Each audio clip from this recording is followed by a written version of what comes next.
Yeah.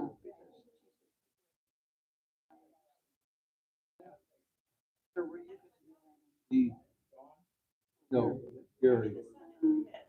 Gary. Dawn is not, well, she's not on the board anymore.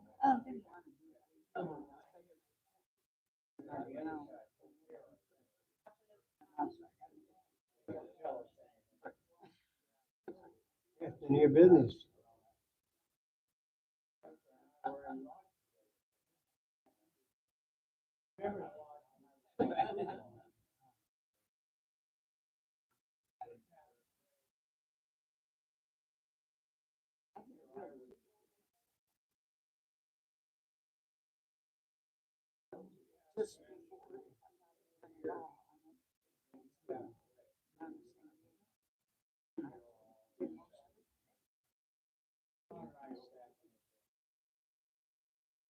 Nice person. A nice person.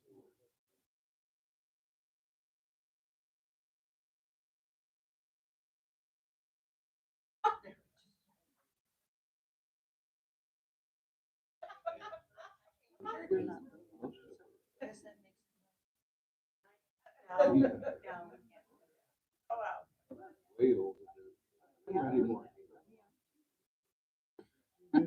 Yeah.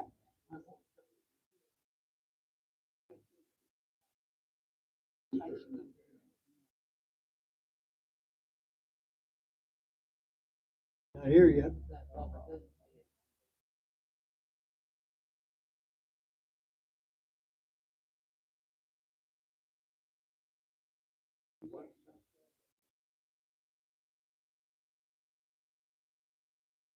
Really hard for me to read.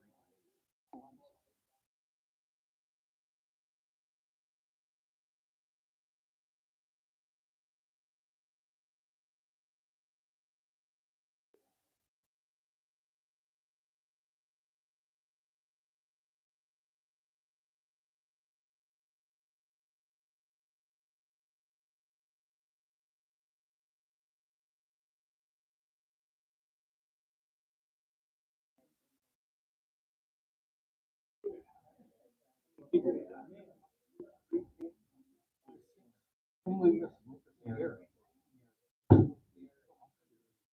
We ain't got many people.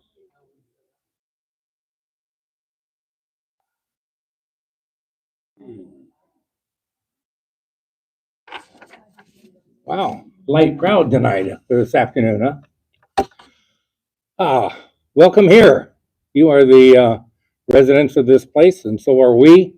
This is going to be the open meeting of the Residents Council. And last time we had a meeting was on the 25th of September. And Ken, would you please read the minutes of that open meeting?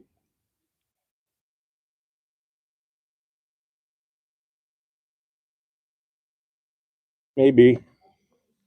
No mic on, or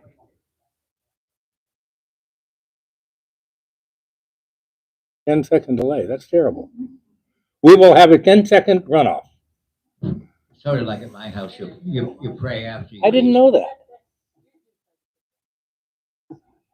Didn't know Get that. your steps in. On these are minutes of the meeting of September 25th, 2024. The meeting was called to order at 2:01 p.m. by Vice President Oren Benedict. Council members present were Oren Benedict, Ken McMillan, Diane Swing, Bob Huber, and Richard Cunningham. Don Hicks was absent. I do have to report her absent because we did not know what was wrong with her until after the meeting. There were also approximately 40 residents in attendance. The minutes of the open meeting of August 28th, 2024 were approved as read. Diane Swing gave the treasurer's report. The balance in the Employee Appreciation Fund account is $18,422. Funds received for the month included $835 from resident withholdings, $600 from the contribution boxes, $155 from the gift store, and $149 from the jar in the general store. She reported that we are still $4,005 short of contributions from this time last year. She also shared thoughts on the usage of EAF versus Employee Appreciation Fund. Ken reported for the building committee and stated that all items were now being completed in a timely manner and that the committee will continue to meet monthly. Richard Cunningham reported for the budget committee and stated that they had approved their portion of the budget and it will be submitted to the Board of Trustees on October 15th, 2024 for approval. There was no report from the grounds committee. Ken reported that the date of the yard sale has been changed to October 16th, was set up on the 15th. This change came at the request of the Facilities Department due to a lack of storage space for sale items. There being no further business, the meeting was adjourned at 2:27 p.m. Respectfully submitted, Ken McMillan, Secretary. Any comments, suggestions, corrections, omissions to the secretary's report? None? We accept that as read. I need a motion. Thank you very much. I have a motion to accept and seconded by Marty. Thank you, that too. All in favor say aye. Opposed? Now do it. Folks, bear with me. I'm not real comfortable up here. I will be in 3 years from now. I should be doing this rather smoothly. It says here in fine print. Ken also took the minutes and created them from the last meeting. We did that, didn't we? Yeah, we did that. Never mind. We will next hear from the treasurer on the treasurer's report.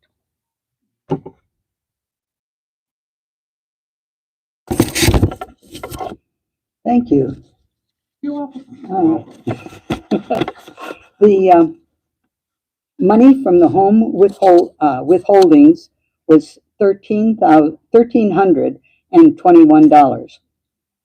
From the boxes, $222. From the from the mailbox and other, from the general store box jar, $155, and from the yard sale, $12,080. Oh, sorry, $1,200. Wishful thinking, really wishful thinking. $1,280. Okay, our total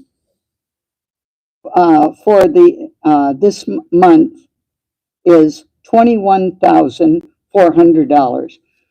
We made up some of that 4,000 that we were behind, but we are still behind $2,883 from last year. But we are now at $400.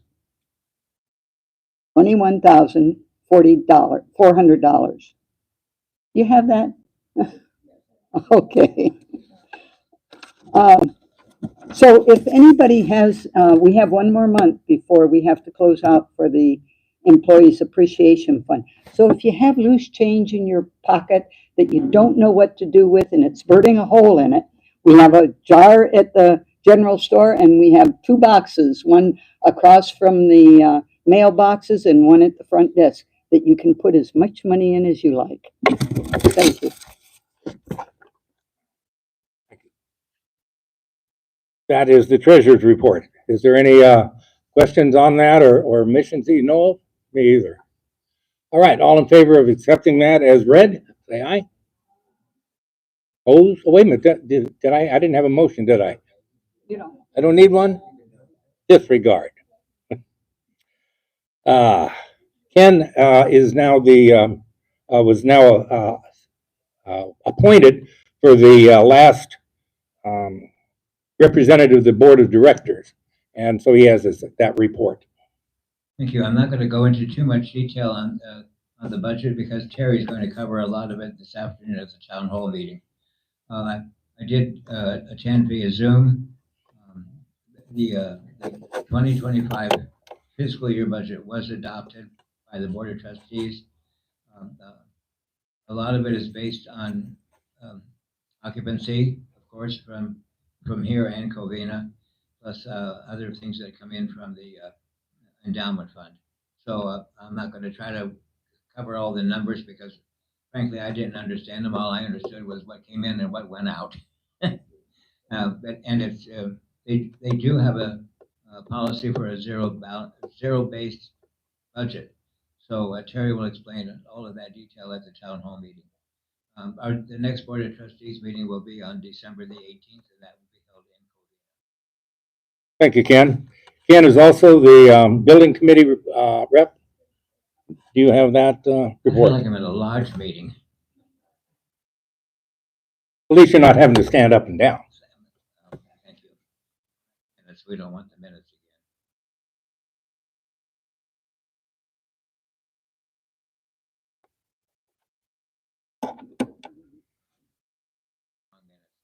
This is the minutes from the building committee. We met on October the 11th at 10 a.m. and everybody was there. That committee, by the way, includes Jeff Kralik, Cynthia Cruz, Barbara Sullivan, Bruce Rick, and myself.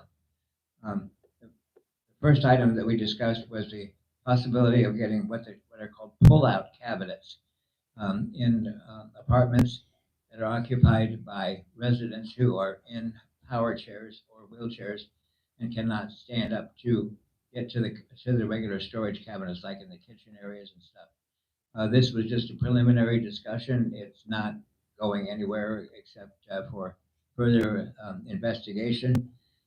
There's a lot of questions that need to be answered about it. Would there be any interest in these devices from residents?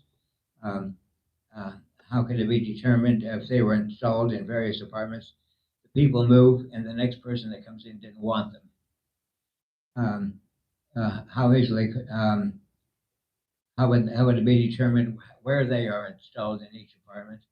And the way it works is that they're attached to the wall, and they pull out and then swing down, so that you have a little storage space on it. So this is going to be under further investigation, and if it's determined that they're useful, then there will be allocations in the 2026 budget for that. The next item is that we did a little survey and had all the exit lights checked to make sure they're all working. There had been some reports that some of the exit lights had been burned out and had not been repaired. Those have been checked in the head building and Adams and Lorber. If you ever see exit lights that are not working properly, please let facilities know so they can repair those right away. It was determined there's a large refrigerator in the 7-off center. There's a small kitchen over there for anybody that didn't know that, over toward the far end of the building. And there's a large refrigerator that was never being used, and we recommended that it either be removed or repaired before it is not workable at all. The MCYF has moved into the event center, but the siding does need to be repaired on that building, and that is in the 2025 budget. So they're going to rip off the siding off that building and put all new siding on that building up there. We discussed we brought up the subject of the guard shack again. The engineering portion of the new guard shack down at the main gate, it was approved in the 2024 budget, but they're still waiting for the state to come around and HCI to make up their mind what to do. And we know what the state can do with some of our projects. We'd like to tell them what they can do with them.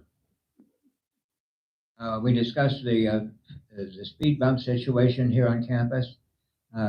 There was an inclusion in the fiscal 2024 budget for additional speed bumps, but it was determined that no new speed bumps needed to be installed at this time.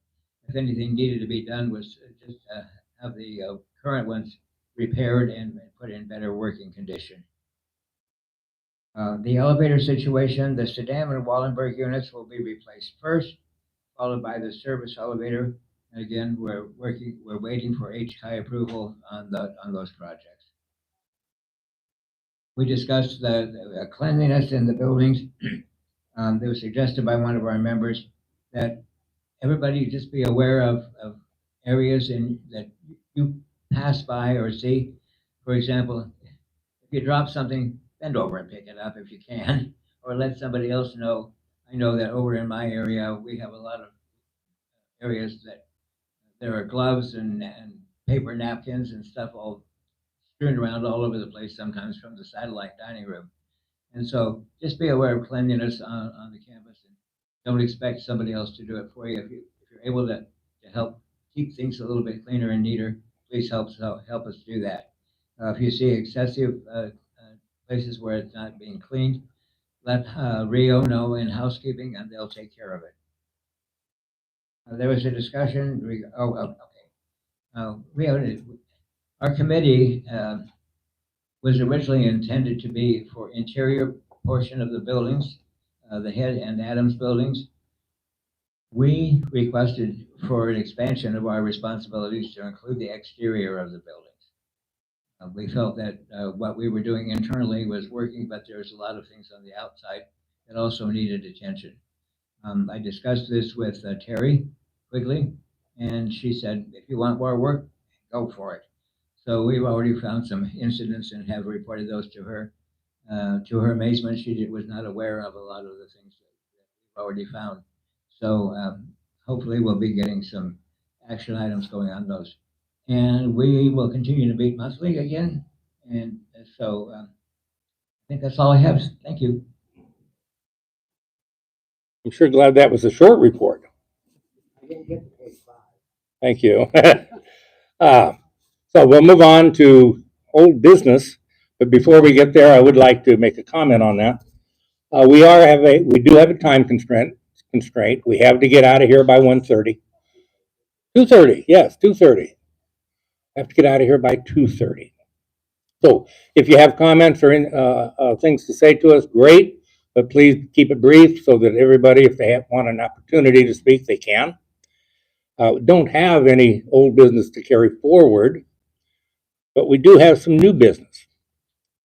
And one of the top of the new business is Dawn Hicks, and she has provided a letter of resignation from the council due to health reasons. So that left an opening. And I had the council asked me to ask Marge Ammons if she would step in and take the remainder of Dawn's term, which is 1 year. And she has gracefully, thank you, ma'am, accepted. And so we again have 7 people on the council, on your council. We also elected officers for the coming year. Those officers are President, myself, Warren Benedict, Vice President, Bob Hubert, Secretary, Marge Ammons. Treasurer remains to be Diane Swing, and elected as representative to the Board of Trustees is Ken McMillan. So we do have 5 elected officers and 2 at-large members of our 7-man council. Any questions on those? Yes, sir. Is Ken the representative of the council? To the board, non-voting member. Non-voting member. Okay. Anything else? Who's the voting member? I'm sorry? Who's our voting member? We don't? Oh, the council did not have one. How about the residents? Whom? Bruce Rick. Ruth Rick. I'm sorry, sir, I should have known that. Ruth is the voting member to the Board of Trustees, representing you. No. Yes. That's right. It is Gary Peterson, and I don't know why he's not here. Good point. That's all I have under new business. Is there anybody here who would like to make comments or suggestions or what have we? Oh, come on. Now we have to kill 10 minutes. Yeah, yes, ma'am. Oh, yeah. Oh, yeah. And I'm sorry, I was so focused on trying to tell you who your officers were, and I missed him. Yes, John Gray is the 7th or another at-large member of the council. Thank you, ma'am. Thank you for pointing that out. Any other? I want to say something. Okay, speak. Is this thing working now? Can you hear me? I've been a little bit concerned about the the employee fund. Because I wanted them to take some money out of the bank every month for me. And I have tried twice for them to do that. And I don't know that it's happened yet.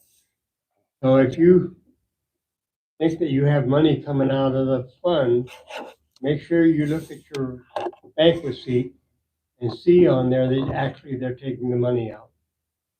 And on the other thing is that Christmas is really expensive for these young people that work there. They don't make a lot of money and they have young families. So if you can, and it's against the law to tip these people. So this is the way we can show these people that we respect what they're doing for us. And when I was little, I respected the old people. Now I am old people. And I want to somehow set an example for those young people the way the old guys did for me. So if you can do something to help this fund, it would be a really wonderful thing. Thank you very much. Thank you for that. I'd like to also talk about the yard sale. We had a great yard sale. The reason that we had a great yard sale was primarily because of the residents that have donated their junk, I mean their good stuff, for us to sell at the yard sale. We've had a nice support and people coming down, helping us to set it up, operate it all during the sale, and then having to very quickly take it down from here because they had another event shortly following the yard sale, and it all went over smoothly. And we thank you for your coming down and buying. All that money, started to say food, went into the EAF, and it was just a good time. And thank you again. Yes, ma'am.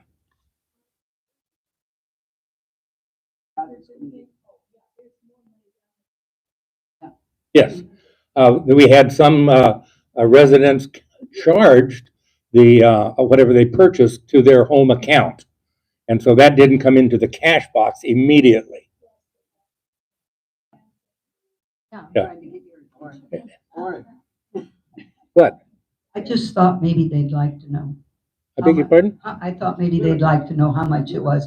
It's not in the account now, but if you add those that came in, we actually earned $1,500, $1,500 for the garage sale. That includes The rest of it will show up. the home account. Yeah. And apparently she had some money come in after we closed of people that had to go down and get their money and bring it back. So, but $1,500 is the bottom line. I said that, didn't I? Cool. We have a couple more minutes unless somebody would like to come up and tell a joke. Okay. Jeannie?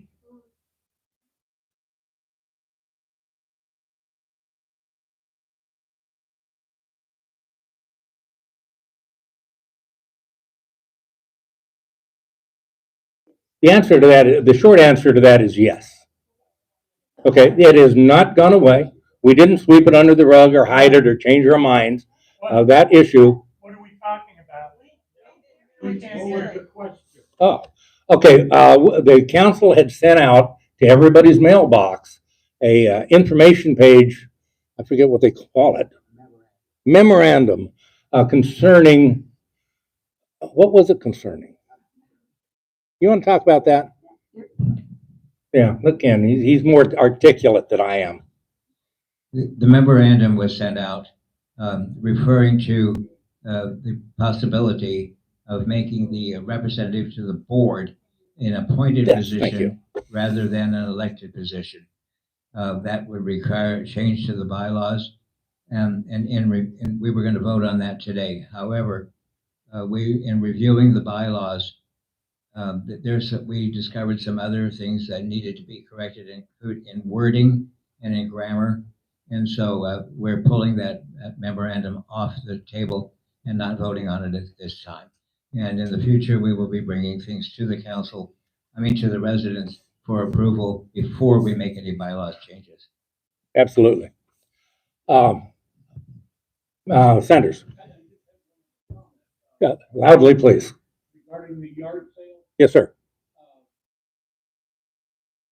all of the leftover yard sale stuff. Social clubs. That's not accurate, but go ahead. Well, not all of it. Thank you. Enough to the point where the social club cannot get into the cabinets You are correct. to restock them or inventory. That's correct. Wondered when going to have move that stuff. Okay, we don't have direct control over maintenance. We have requested maintenance, move that out. They assured us that they would have everything out of here the day of the sale. It didn't come out. Obviously, some is still here. We have been back and asked them on more than one occasion. I can't answer your question. I don't know when the housekeeping will remove that. And we'll get on their case and you might put a bug in their ear as well. Good job. I appreciate that. Anybody else? Would you like to close? We got a motion to close the meeting? And it has been seconded. All in favor say aye. Remember this time. Opposed?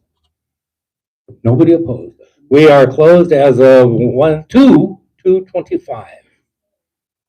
2:20. And for the record, we got 83, we have 38 members present. Thank you. We have town hall starting here in about 5-10 minutes, and you're all welcome to stay, and thank you for coming.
I'll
try to come back. Okay. This is just for the clicker. Okay.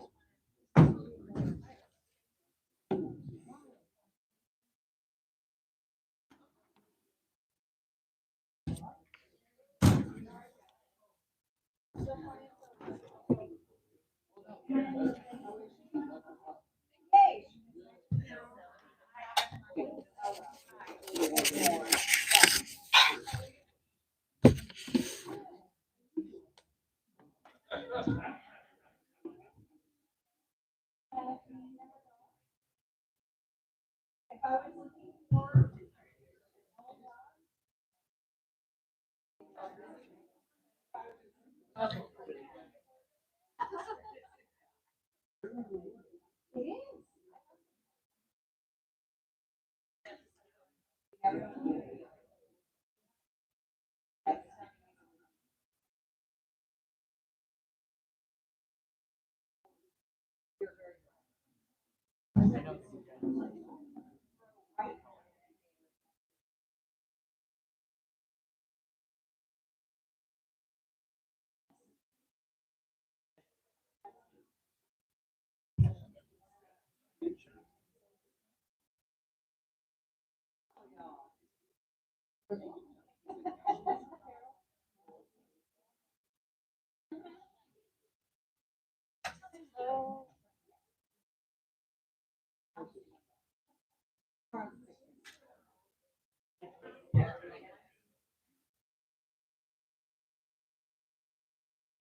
And I got four.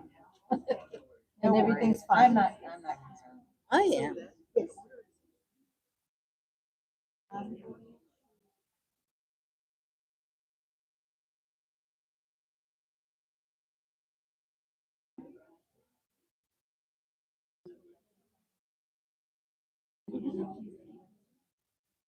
You're going first. Oh, not you. I'm going to introduce you. Unless you want to stand up and say something. And then you.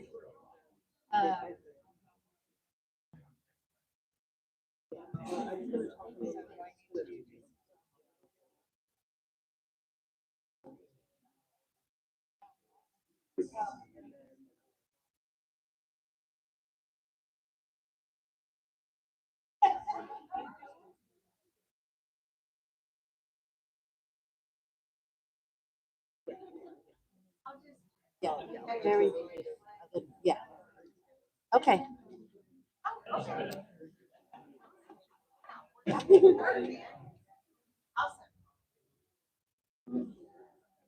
where all the action is?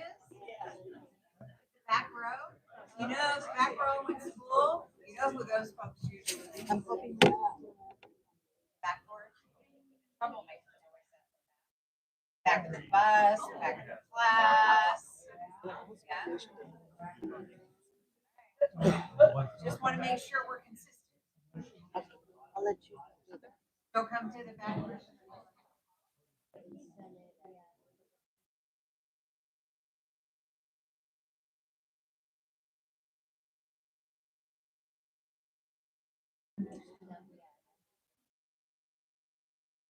Good afternoon, everyone. Can everybody hear me? Yes? Yes? Okay. We're going to get started in just a moment. I know the setup is a little bit different because we have some things to show you today. Terry has something to show you today. Cynthia, there's so good afternoon, everyone. My name is Soledad Martinez. I'm going to say it this time because I always forget to say who I am. And today, walking in the dining room, I met a couple of new residents that they didn't know me and I didn't know them. So I wanted to say that. Executive director here at the Masonic Home. We have a full house and we have some great information for you today, but I wanted to start by giving you a little bit of an update and reminder. Please remember to save your questions till the end, okay? At the end, we will have, maybe during the presentation, your questions will be answered. And if they're not, we will have people here to answer questions if you have any questions after that, okay? So let's remember that. At Fireside Chat, we talked about the front gate. The front gate has been ordered and they're working on getting everything together. It should be a week or two and we should have our new gate up and running. So know that that's coming. And I know you've been more than patient. It takes a long time. As you already know, everything takes forever to get done. Not because we don't want to do it fast, but because we have to order things and things take a little bit longer to order. So that's coming up. The other questions from Fireside Chat, no, our Siminoff did not make the cut again for polling place. So please make sure that your mail-in ballots are go in. If you really truly, we have some people that really truly would like to do that in person. If you're an independent resident and have a vehicle, you may do so at the polling place in Union City. I think it's on 3rd Street. I'm not sure. I think it's the same church that it was last time. If you are assisted living and you really truly want to go and put in your vote in the voting place, call me, call social services, and we will make some arrangements. Okay. So that is that. The last thing is town hall for November has been changed to November 20th. It was going to be November 26th, I think, or 27th, and that's right a day before Thanksgiving. So we moved it up, and the resident council knows. So we're all moving up 1 week. And so November 20th, which is our last town hall before the end of the year, as you all know. Those of you who have been here with us before, those of you who are new, December, we kind of take a little break from town hall and fireside chat because we have a lot of staff out and we have residents that go out and want to visit family or families come and visit them. So those are the updates from Fireside Chat that I wanted to give you. Also know that you received a letter. Some of you have received a letter about the accounts that the finance accounts, your home account that has over $2,000 limit. If you received one of those letters, just remember to come and see myself or Jesse and Leah over at Social Services, and we are working with finance to get that the excess money transferred to your outside account. And if you don't have an outside account, we will have Fremont Bank coming in, and Carol will be giving you a little bit more information on that. But I just wanted you to know that some of you received this letter, some of you did not. And then we have some changes in our banking.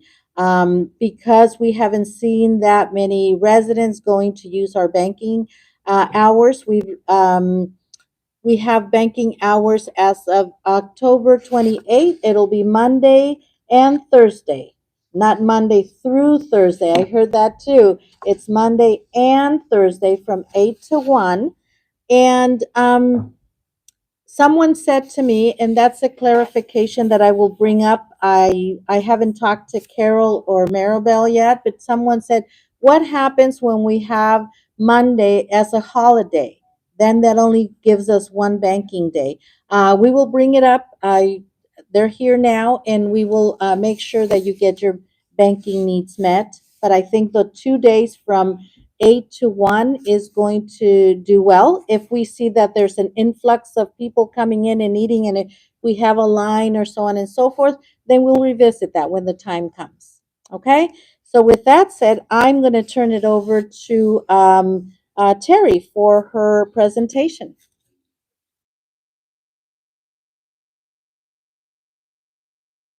Thanks, Soledad. Good afternoon, everyone. Good to see you. It's always good to be here with you. I'm going to begin the presentation with some really good news and exciting news for us here in Union City. I would like to introduce Sandra Simon, who's the new Executive Director of Acacia Creek. Sandra, just like so everybody knows who she is, please make her feel welcome. As you recall, the Masonic Homes Board and the Acacia Creek Board decided that due to Chuck's retirement, that we would hire a new executive director, and I will act as CEO for Acacia Creek. So we're over the moon to have Sandra here. She's abundantly qualified for the role that she has taken on and has already hit the ground running. Really excited to have her on board. So you'll see more of her on a regular basis, and please make her feel welcome, and I know you will. I'm going to present, I have a couple other comments that I'll do after the end, but I want to talk about budget real quickly, and I'm told this clicker works, so we'll see what happens. Ta-da! It's like magic, right? I wanted to talk about budget and a couple things that I know are particularly important in this budget year. In the fiscal 25 budget, and I've put up where we are budgeting for 25, the forecast for 24, meaning the 24 year hasn't closed yet, right?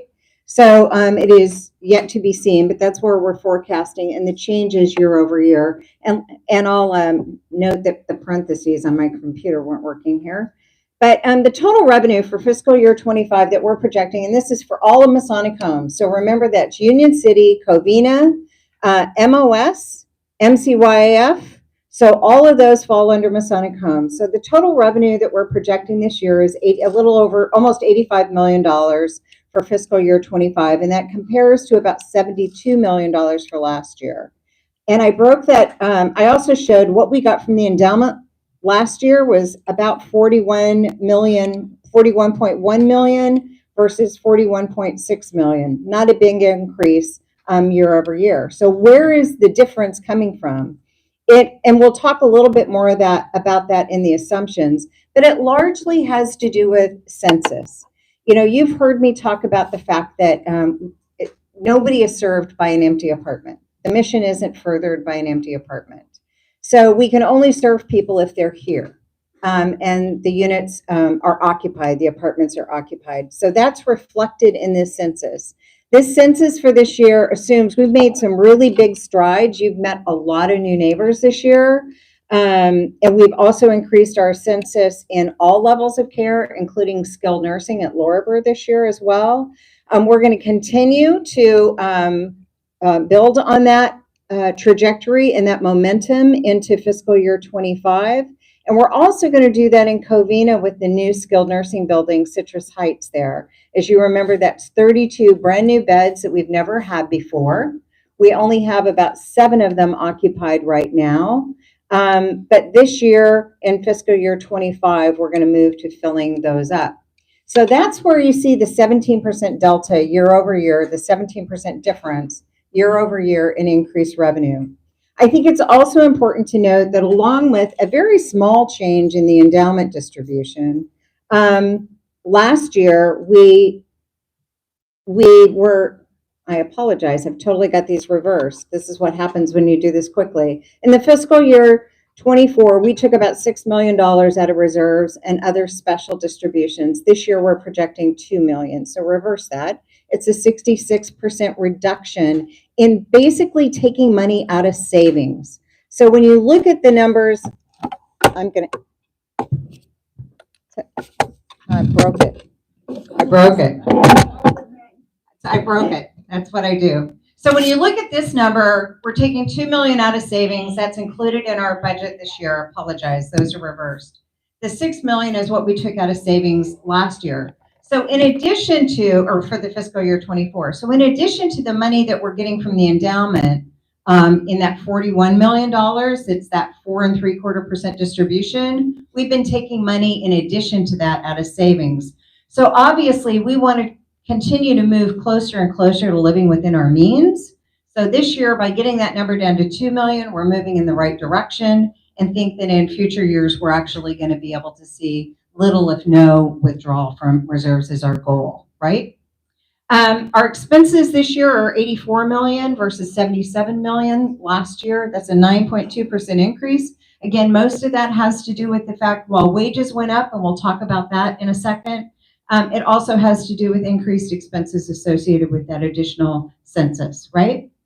And so the good news is, with these numbers, we are very close to break even with that $2 million special distribution and the money we're getting from the endowment, other revenue that we're collecting, we're very close to break even. This year, we're forecasted to lose about $5 million. That's probably even an old number. I think that number's gone up since that time, but that's a negative $5.1 million this year.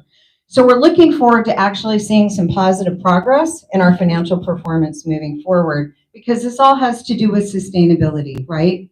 Being good stewards, making sure that we're creating a sustainable plan that means that Masonic Homes not only has served all of you and those who went before you for the last 125 years, but that we're 125 years from now, others will continue to be served, right?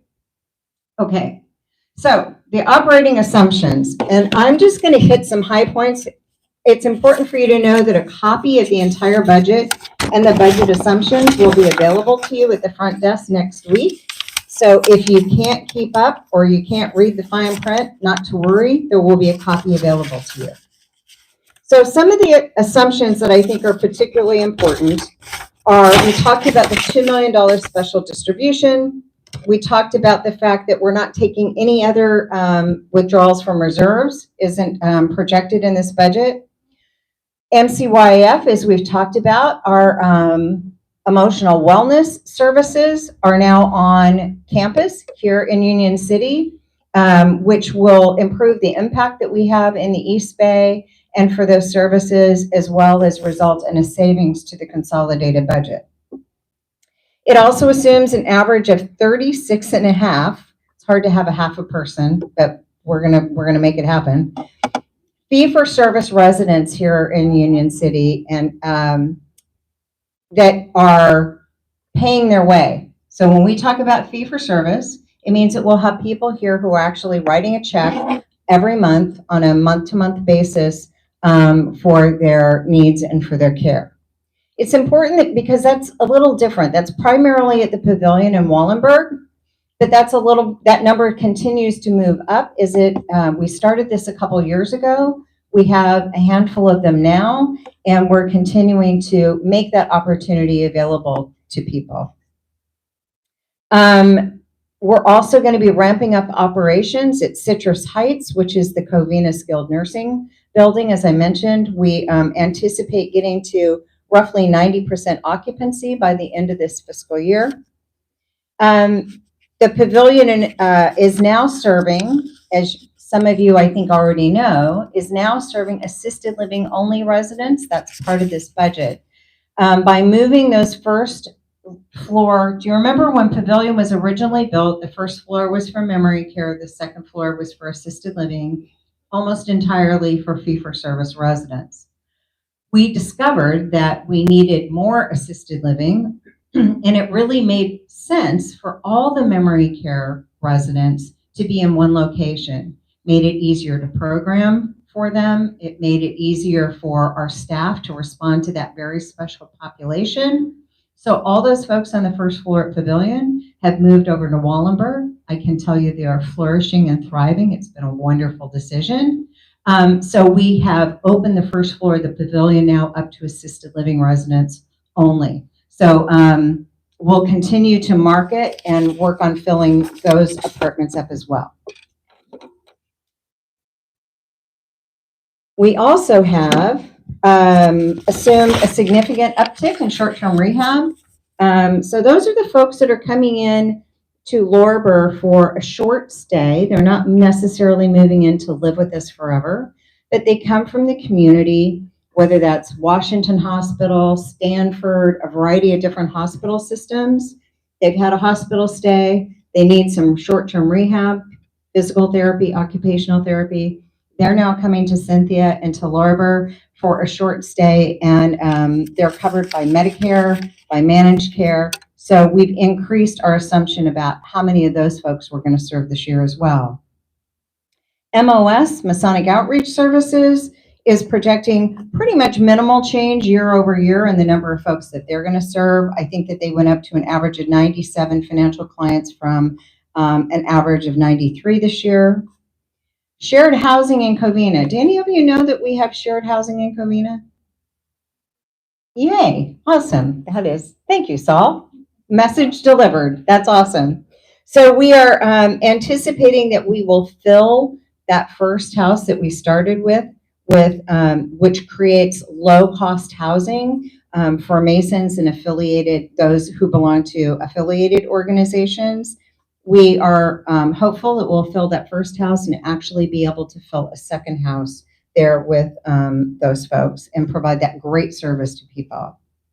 And then I thought it was important to mention that California Masonic Foundation is still an important part of our budget. They continue to raise money for Masonic homes. And in fact, this year, between Distressed Worthy Brother, which is a fund that was established about 5 years ago now during COVID, they're continuing to raise money for that. And the Let's Write the Future campaign and other contributions continue to be accretive to our financials overall. $460,000 this year from the foundation, which is just much appreciated, those efforts and the generosity of the fraternity. We are assuming an increase in 34 FTEs. This is a quiz. Anybody know what FTE stands for? Full-time equivalent, which means that if you have 2 part-timers that do 20 hours a week, that's equivalent to 1 full-time employee, right? So full-time equivalents, we've increased by 34. That is generally speaking due to increased census in a variety of levels of care. So we'll add a few people at Wallenberg, we'll add a few people at Pavilion, we'll add some folks at Lorber. As those census levels start to move up, those folks will be in place. This is important for you to know, and the team became aware of it earlier today, that salaries and wages are assumed to go up 3.5% this year. We feel that, and based on our research, is as good or a little better than the average increase out in the market right now, but we feel like it's important for us to continue to invest in our team members and the wages that they take home. We're also adding this last bullet point. We've had a shift differential for people who work evenings and night time that's been 50 cents an hour. That's been in place hasn't been changed for over 5 years. So we're actually increasing that shift differential to make sure that we can continue to recruit people to work evenings and night shift as well and fairly compensate them for those shifts. And then finally, a little bit of good news, bad news. On the benefit side, things that we don't always think about in our budget, but benefits are a big part of our cost associated with our team members. And so the bad news is we've seen an increase of about 6% in the Kaiser health costs for our employees. The good news is the other plan was flat, gave a 0 increase. And it isn't often you get to talk about a reduction in premiums, but we actually got a 10% reduction in our dental insurance premiums as well. And that's all a result of the hard work that the HR team has been doing to make sure that they're negotiating on behalf of the team members, but also making sure that they're getting good value for us as an organization as well. So this is the part that really everybody is interested in, right? It's the capital budget. What's going to change? So it's kind of tiny. So again, you'll have a copy available to you, but I want to point out some highlights of things that I know are important to all of you. As always, we have budgets to refurbish apartments when they become available so that they're ready to be reoccupied. You'll also see that there's some replacement of flooring on 3rd Lorber and in the ice cream parlor. And more importantly, you see replace existing flooring in the auditorium with new carpet, the lobby, and the foyer. Yay? All right, good. I thought I'd get a little like head nod or woohoo or something because I know that Soledad's been hot on getting this flooring replaced. We're also going to do a little renovation in the accounting office to give them a little more functional workspace, which has been long overdue. I think we've been kicking this can down the road for a couple years, so it's time to do that as well. We're also going to modify the main lobby reception counter to make it more ADA friendly. So folks who are in wheelchairs, scooters, will be able to have a lower counter that will make services more accessible to them. I think that that's important too. And then there's, the really exciting stuff like replacing trash receptacles and enclosing the food waste receptacle. I know that everybody is really excited about that. No? Trash receptacles? Can I get a shout out? No? Okay. All right. So there's a couple more that I think are really exciting. A lot of this list has to do with Cynthia and skilled nursing. It's stuff like replacing mattresses and bedside tables and vital sign monitors, all really important and valuable stuff to invest in. It also includes some stuff for dining to make sure that we've got some of the kitchen stuff is in here. We've got some more to come down the road as well. It's not a complete list, but the things that I know that you're going to want to see here are, where's Evelyn? Replace the 2015 Nissan Leaf electric vehicle. That's a shout out, right? So we're going to replace the car that we use for resident sharing. I understand Soledad's already, and Evelyn's been helping with the research. Thank you for that. And they're working on a date to go shopping. You'll also see that things that I think are really important that don't always get a lot of attention, the headstones at Chapel of the Chimes. Some of those headstones are really in poor condition. So it's important that we respect those that have gone before us and make sure that those headstones are in good shape. So we've put some dollars into that this year. We've also included building 8 new and replacing two of the existing garden planters at the Adams Garden, so that we're really going to have an opportunity to create a community garden that everybody can participate in that's interested. I think I've seen those programs bring life to a lot of folks who have gardened all their life and want to continue to do so. We want to make sure that there's space available for them to do that. So that is, in summary, our budget. As I said, there'll be a copy available to you along with the detail of the operation revenue and expenses specifically for Union City at the front desk next week. All right, couple other little things real quick. Is that all? Is it enough? Anybody need more? Yes, Bill. The automatic door, the restroom. included in that. They are not. Soledad and I had a conversation about that this morning, though. We do have some contingency, and we've just got to do an assessment of which doors we want to be able to do. As the question was about automatic doors for restrooms, to make sure we're not going to be able to do them all at the same time. So we've just got to identify which ones we're going to do. Okay? So she is going to put together a little group to make sure that everybody who, for instance, is in a scooter and needs those auto doors, to know which ones we need to start with first. Okay? I hear lots of comments, but I don't hear any questions. Yes, ma'am. Are you ever going to get a new bus? Not this year. We are, Soledad says she's going to address it because she's smarter than I am for sure about buses. So she can talk about that. A couple other things that I just want to touch on real quickly that I think are great for all of us. Thanks to all of you who got up to the open house for MHCUC yesterday at the event center. I hope you enjoyed the ice cream. It's a beautiful space. I think those of you who saw it can agree. It is a beautiful, serene, therapeutic environment for those who are going for emotional health needs to MHCUC. We're happy to have them here. So very excited for all of us in Union City to have them on campus.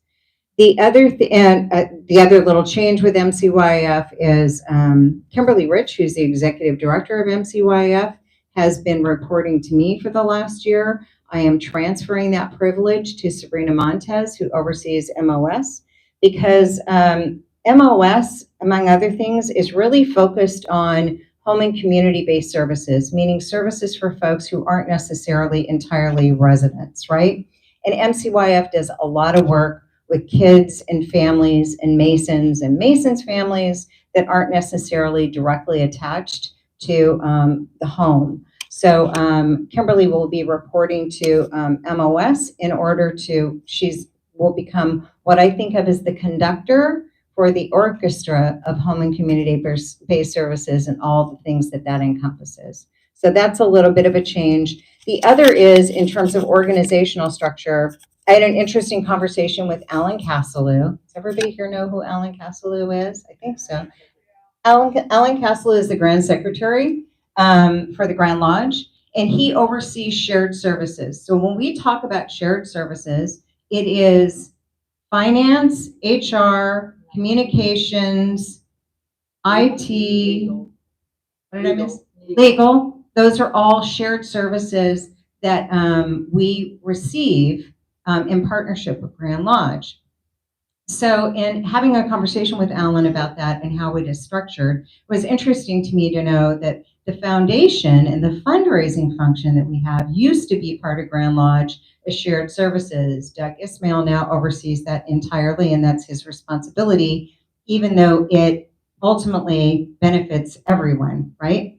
So Alan and I had a conversation about information technology and what that looked like, and who were the largest users of information technology in our organization. Anybody want to bet who that is? Who's the largest group of users for information technology? Residents and staff, by a significant margin, like well over 80%. So it's also the most complicated part of information technology in terms of the number of platforms we use, the different types of software we use. Our clinical services make that more complex around HIPAA and making sure that we can maintain privacy. So Alan and I had a conversation, and in view of the fact that we actually use most of those services, Chris Smith, who's our the head of all technology, will start reporting to me at Masonic Homes. So the information technology will now be kind of overseen by myself and Masonic Homes. So that's all my updates. And I don't know if I'm allowed to take questions. I'm going to defer to the captain of the ship. If it's budget, yes. If it's not, she says no. She's a tough cookie. I don't know what to say. In the past year, We've seen resignations, layoff of staff. Now the clinic is closing. You say they want an even break on the budget. So if there are any shortfalls, what other programs affecting the residents specifically will be terminated? What's on the block next? So the changes we've made in this organization, in any organization, are a reflection generally of utilization, right? So being good stewards means not just balancing a budget. It means taking a look at every dollar that we have a responsibility for and making sure that it is being wisely used. General agreement? So when we make changes, sometimes that means we take a look at it and say, it's not being wisely used right now. It may have been wisely used at one point in time, but it's not right now. And so that's generally what's changing, or we're creating the change bill. It's not just about driving to a bottom line. I don't want anybody to walk out of here with the impression that we're trying to squeak out the last nickel of our operations. That's absolutely not the case. But the reality is we have a long trend now of not just using the $41 million that we're getting from the endowment, but dipping into it significantly in addition to that every year. If you look out 50 years from now, what happens? The endowment starts to erode significantly. So our goal isn't to reduce service or quality of experience for residents. Our goal is to be good stewards and to make sure that we're creating a model for future members of the fraternity and their families, that we know that the service will be available to them as well. So nothing else is on the chopping block per se, and there's no grand scheme to get down to anything. As I said, that gets us to break even-ish, but with a $2 million draw from savings. It would be nice if we could figure out how to be self-supporting. And part of that is, it's a wonderful thing that Cynthia has taken on short-term rehab patients, because that actually creates revenue. It actually helps our bottom line of those short-term rehab clients that come in from the community. The folks that are fee-for-service clients and residents are good for us because they help us financially, which is good. And at the end of the day, we want to make sure that we're being good stewards of those resources that we've been entrusted with. Yes, sir.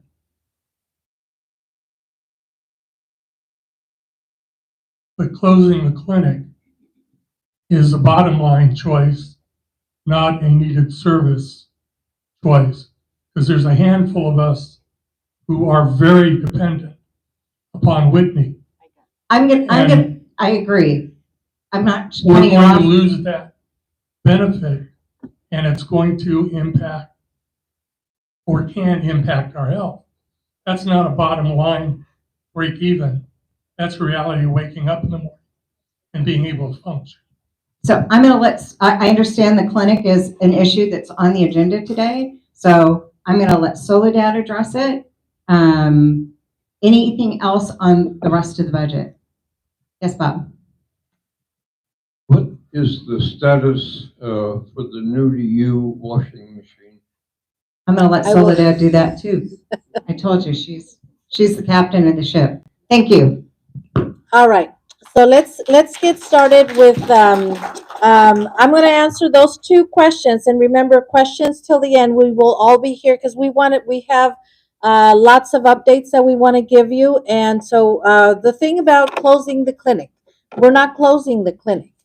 We are not closing the clinic. That's not what the memo says. So let me explain to you. There's quite a few people, maybe 15 or so, that go see Whitney, and Whitney is their primary care physician, and that's fine. Those of you who have Dr. Anna Durai, Dr. Ketchapel, or you go to PAMF, or you go to Kaiser, you have your primary care physicians elsewhere, right? We take you there. If we need medical transportation, we take you to your wherever you need to go, and it's not, I mean, we take you to UCSF, we take you to Stanford. And so we do that. We will continue to do that. Whitney is going to be like those doctors. Her office is going to be in Fremont.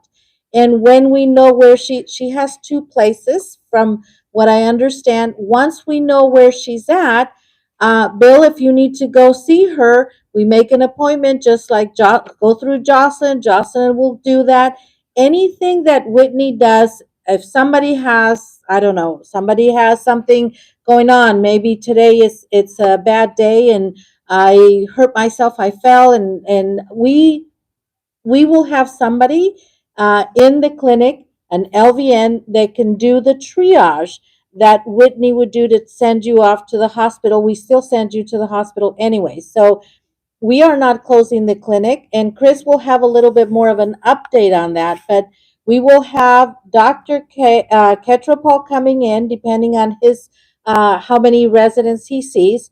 Anna Durai will be coming in every Wednesday like she has, and we will have a nurse practitioner here twice a week in the afternoons. So we still have, in the afternoons, we have the nurse practitioner that will be here in case any emergency, in case he has to do triage to your primary care. That's basically what we are doing and what Whitney was doing. Obviously, she's now seeing people as a primary care, and they will continue to see her. The clinic will still be open. They will do blood draws, and we will be continue to do. Jocelyn will be in there to do what Annalisa used to do, to make sure that the appointments are, whoever doctor, whatever doctor's there, that things are happening. So that is going to be what's happening in the clinic. None of that. The only thing that has changed is that Whitney is now has her office in Fremont somewhere, or I don't know if it's Fremont and Union City or just Fremont. Once we know that and we have more specifics for you, that's the only thing. She will still be here. If we can get, we have a conversation with Washington Hospital Township, if we have, or Washington Township, if we can get Whitney here a couple of days a month, when we can get that. But that's not our for us to do. If her physician that oversees her would like her to be here for us a couple of days a month, that will happen, but that will be ultimately up to them. We are open, so we will have more information on that. I just wanted to make sure that we are clear. We are not closing the clinic, okay? The clinic is staying open. The hours are going to be a little different when the MP is there. We'll get all that information to you, but once we have specifics of where Whitney will be. Okay? All right. And then Chris has a little follow up on that. Bob, your question about the new to you washer and dryer that did not make the cut. So as I spoke to you and Ginger before, it didn't make the cut, but we have other alternatives, other things that we can do to minimize Ginger's hectic schedule on washing all that laundry. So we will rethink. I will sit down with you and Ginger. We will go through that process of what it would look like. We will have the laundry team help you out. And I know that, there's specific wash cycles and there's specific things, but we will help Ginger through that. Okay. Now, with that said, now we're going to go back to, let's wait until the end of the session to, or the meeting to have questions. Thank you, Terry. Let me go ahead and have Carol come up. She's going to give us a little bit more on the updates for finance.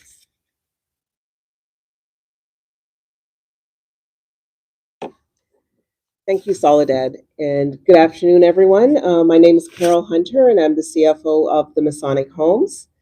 I just wanted to talk to you today about the resident banking that you may have got the notices in the last couple of days. The resident banking accounts had been set up with the intention of being a convenient way to take care of small expenses that you might occur at the homes. The contract that you had signed in the beginning indicated that the bank accounts were not supposed to go over $2,000. it's come to our attention that most of the bank accounts are over that amount.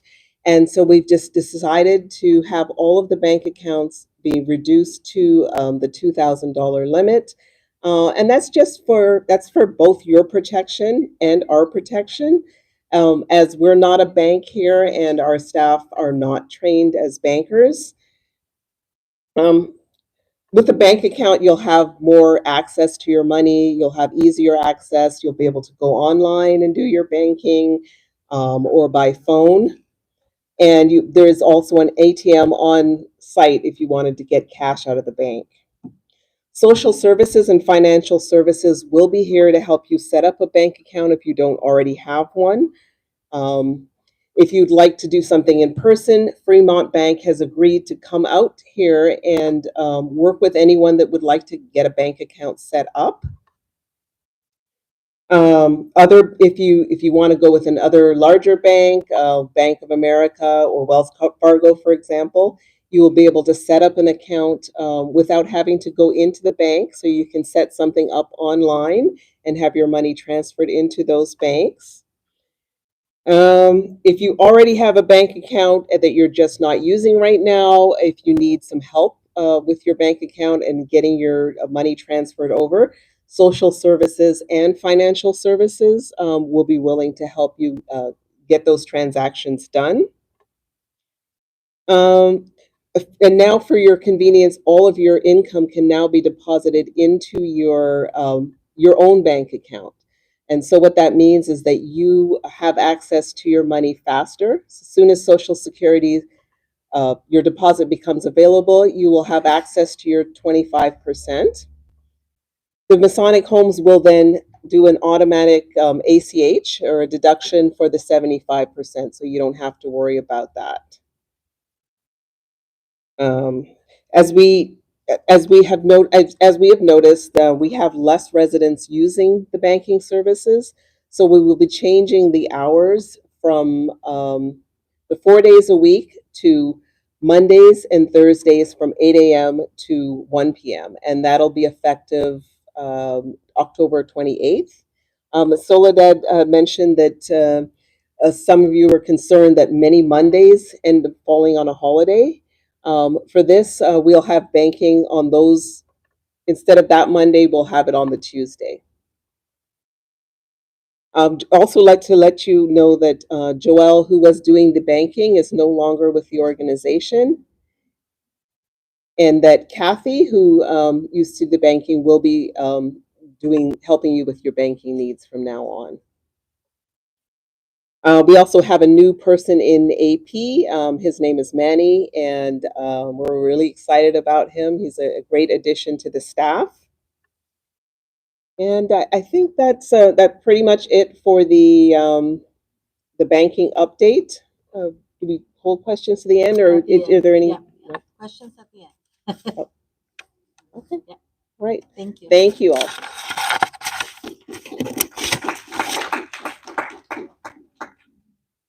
All right. Yes, remember, questions at the end. We'll be here and we can take some questions at the end. And I'm going to call on Cynthia to come and give us her update for today.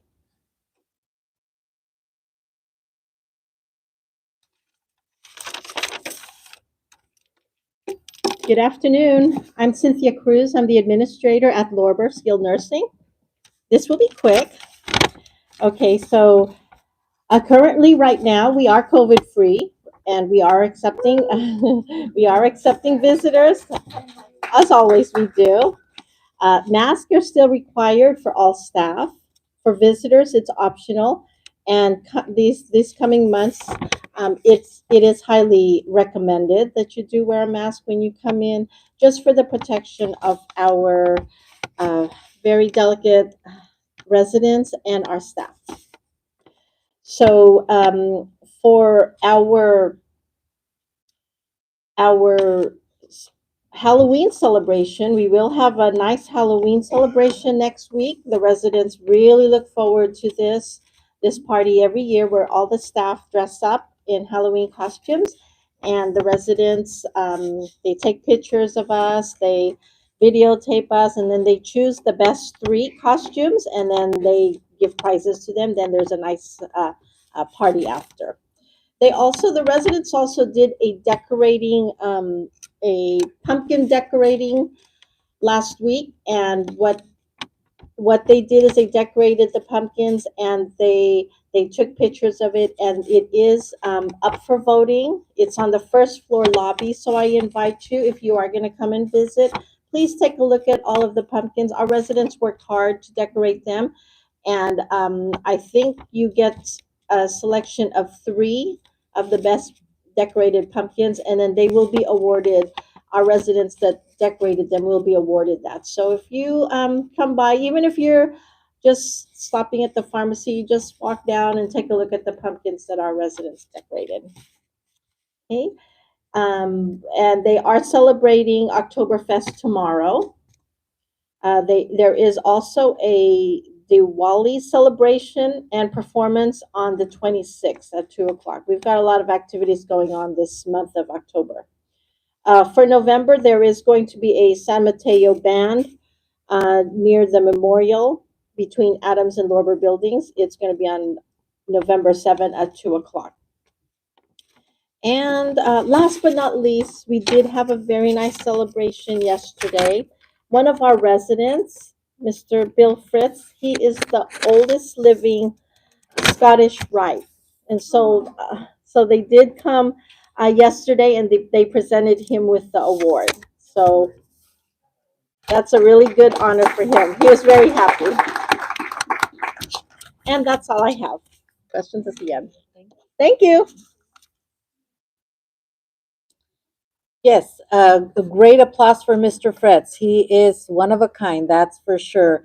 We're going to move right along, and I'm going to ask Chris Gerstein to come up and give you a little bit more on the clinic, and then we will continue. Questions at the end, please. Thanks, Soledad. Hi.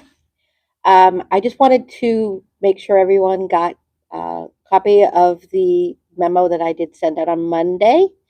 If you didn't, please let me know and I can make sure you get a copy. There are some bullet points I just wanted to make sure that I covered. The clinic is not closing. They will have an LVN located there for residents Monday through Friday. The doors will be open and the LVN will be there for drop-ins 7 a.m. to 12 noon. And then from 1 to 4 p.m., we have to let them have some lunch. So, doors will be closed from 12 noon to 1 p.m. But if there's an urgent need, anytime that the clinic door is closed, just ask to be connected to the LVN on duty, either at the front desk or if you want to knock on the door, there's probably somebody around. Sorry, I thought I was loud enough. So thank you. Thank you for letting me know. No problem. For any medical emergencies, the LVN will be calling 911 for immediate assistance. That is the same as it always has been. As already mentioned, Dr. Editor will continue to see her residents on the clinics on Wednesdays. We will have Dr. Ketrapal there to see some of his primary care residents as well. It depends on his schedule, how often he will be there. But he is having his nurse practitioner there Tuesday and Thursday afternoons. There are also telehealth visits available for physicians. Many physicians are offering that, and Jocelyn can help set those up for you. Whitney will continue to see her primary care residents, patients. As Soledad said, we don't know exactly which clinics she will be at and when. We will be talking to Washington Township and working out more details, and we'll get those to you as soon as we can. And labs will continue to be drawn on Tuesdays and Thursdays at the clinic. And I don't think there are any other changes to our contracted services, such as optometry, audiology, chiropractor, podiatry, or dental. The person I didn't I did. I said audiology. Audiology will continue, services will continue as usual as well. One thing I did want to note is I believe that one of the things on the capital budget, if I read it correctly, The audiologist had requested some equipment so that she can better do her testing for you all. I believe that was approved. So we'll be removing that large, horrible booth and have a smaller, more technical way of doing your hearing appointments. So that should be some good news, I hope. And as Soledad said, I have to, Captain, we'll answer questions at the end, okay? Thank you. There's two things that Chris and I have in common. We're both short, but what's one thing that we don't have in common? I don't need a microphone. She needs double the mic. Her voice is very soft. We're moving right along, and I'm going to ask Jeremy to come up now and give us his update.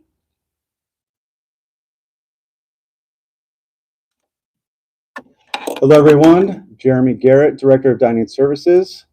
I don't have much this month, but yeah.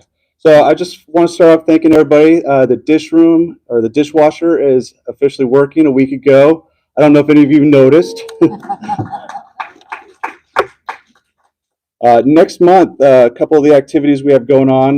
Brunch we will have on the 17th of November.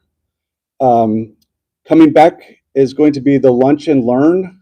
I don't know if a lot of you came to the last one. It was about diabetes education. We're still determining a topic, but that's going to be held on the 21st of November. So I hope we get a good crowd again. Then we will be having a Thanksgiving meal. We will be holding that on Thanksgiving, so don't worry about that. And then finally, I want to thank everyone who came to the dining committee last week. It was open to everybody. We had a decent turnout. More of you could come. We had a lot of good conversations. Got to learn some issues we didn't know about from some people who haven't been there. And, just, again, we'd like to know what's going on, so when you don't like something, let us know right away so that we can get back to it and try to fix it. So when it comes up and we don't have to discuss it on those, wait for a month to discuss it with the dining committee. Questions at the end. Thank you. Thank you, Jeremy. I'm going to go ahead and move right along, and we're going to have Kim Haig come and give us her update.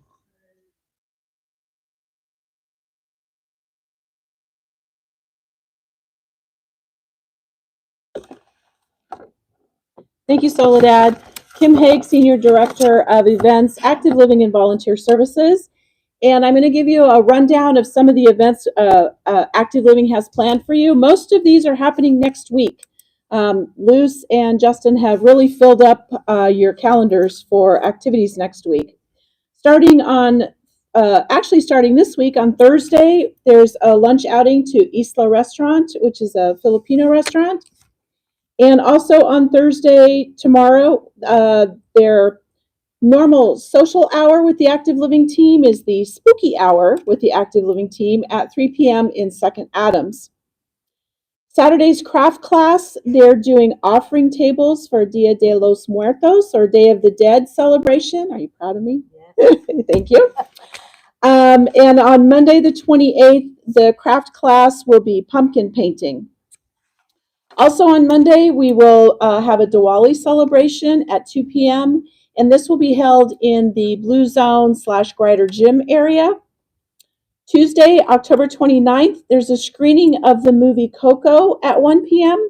right here in the auditorium. And if you're not familiar with that movie, it's an animated movie that explains what the Day of the Dead means in the Hispanic culture. And it's, I understand, very cute, and I think Soledad's grandkids really love it. Wednesday, October 30th is a special screening of Beetlejuice at 1 p.m. at 2nd Adams. And on Thursday, October 31st, we are having a Wild Wild Halloween with entertainment by a country western band, and that'll be at 2 o'clock right here in the auditorium. Please join in the festivities and come in costume. That will be so much fun. And then on Friday, November 1st, the Dia de los Muertos celebration at 2 p.m., again in the auditorium. If you have a photo of a loved one that you want to honor on the altar that will be in here, please see Luce or Jen by noon on November 1st and make sure you bring that photo with you. The Active Living Planning meeting will be on Wednesday, November 6th at 1:30 in Second Adams. And also on Monday, November 11th, we will be having a Veterans Day memorial celebration at the Veterans Memorial Plaza at 10 a.m. So we're hoping that you can all join us for that special event.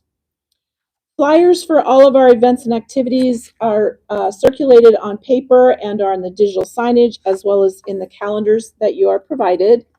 And in addition, please be sure that you check the sign-in sheets at Second Sedam for any of the events. Speaking of events, we are in the planning stages of the annual tree lighting event, which will be held on Thursday, December 5th, and also the resident holiday party on Tuesday, December 10th. We will post save the date and reminder flyers on our digital signage, and invitations to the resident holiday party will be out the second week of November. We will start getting the place looking holiday ready during November as well. We have the Masonic youth groups coming in the week prior to Thanksgiving to help us set up the Christmas trees in the various locations around the campus and to put the lights on those trees. And we are reaching out to our community partners that prior to COVID volunteered and came in and decorated a tree. So we're reaching out to those community partners, hoping that they'll be able to come back and bring some festivities to our campus, as well as some of the other Masonic organizations. If any of the residents would like to participate in the tree decorating, please let Jen or myself know, and we'll make sure that we assign a tree to you as well. I want to touch a little bit on our volunteer program. Jen and I have been working to reestablish the volunteer program that was in place prior to the pandemic. And you may have noticed that we do have some adult and teen volunteers now on the campus and working with our various departments throughout. In addition to that, we have many, many residents who volunteer their time around the campus. If you are one of those resident volunteers, please make sure that you submit your volunteer hours to either me or to Jen. We want to keep track of all of those hours that you dedicate to helping your fellow residents and our staff. Later next spring, we will have a volunteer celebration. Volunteer Celebration Week usually happens in April, and that's when we'll be having our volunteer celebration. And we want to be sure that we include all of you as residents that volunteer at the home. The only way that we can ensure that we include you is if you provide us with the hours that you work. So if you'll please make sure to turn in your time to us, we would really appreciate it. And if you need a timesheet, please see myself or Jen, and we'll make sure that you get one. Before I wrap up, I wanted to talk a little bit about the annual communication activities that are starting on Friday. And I'm going to take a minute and I'm going to read through the bus schedules that we have so that everybody is aware. But I also want those of you to know that have signed up for either the business sessions or the dinner at Boudin's, I do have individual itineraries for you. So don't leave after this meeting until you get that letter from me. Those that aren't picked up, I will drop them off at your rooms. So on Friday, which is the first session of the annual communication, which starts at 1 p.m., we will be using the Acacia Creek 21 passenger bus, and it will depart from Acacia Creek at 9 a.m., from the South Mall at 9:15 a.m., and from 3rd Adams at 9:30. The people that I have on that bus include not only Acacia Creek residents, but Masonic Homes residents. I'm only going to read the Masonic Homes residents for now. So we have Jeannie and Orrin Benedict, Dennis Biondi, Robert Church, Julie Franceschini, Ben Harris, Don Hossman, Ken McMillan, Ralph McNitt, and Mike Sanders on the bus on Friday morning. On Friday afternoon, when the business sessions end, the Acacia Creek bus will be in front of the California Masonic Memorial Temple, ready to load the bus for those residents. All of those residents, except for Ken McMillan, will get back on that bus. That bus and Luis will drop off the residents that have signed up to go to the Boudin dinner that attended the business sessions on Friday. He'll go to Boudin's first and drop off Dennis Biondi, Ben Harris, Don Hossman, Ralph McNitt, and Mike Sanders. And all the rest of you, aside from the Acacia Creek folks that are going to Boudin's, the rest of you will come back to the Masonic home. We expect, hopefully the business session will end around 5 p.m. Please be sure that you get out to that front and load as soon as the business sessions are over. We have want to make sure that we get everyone that needs to be at Boudin's so they're on time with our dinner. On Saturday, the business sessions start earlier. They start at 8:30 in the morning on Saturday. So the bus will leave from Acacia Creek at 7, from the South Mall at 7:15, and from 3rd Adams at 7:30. Again, we're taking the 21 passenger bus, and Luis Lacayo will be the bus driver. The Masonic Homes residents on that bus that morning are Orrin Benedict, Dennis Biondi, Robert Church, Julie Franceschini, Don Hossman, Ralph McNitt, and Mike Sanders. You will also be joined by Soledad Martinez and Mary Henuse. They're going to ride over to San Francisco on the bus with you. Again, immediately following the close of the business sessions on Saturday, please make your way to the front of the California Masonic Memorial Temple, and all of those same people will get on that bus to come back to the Masonic home.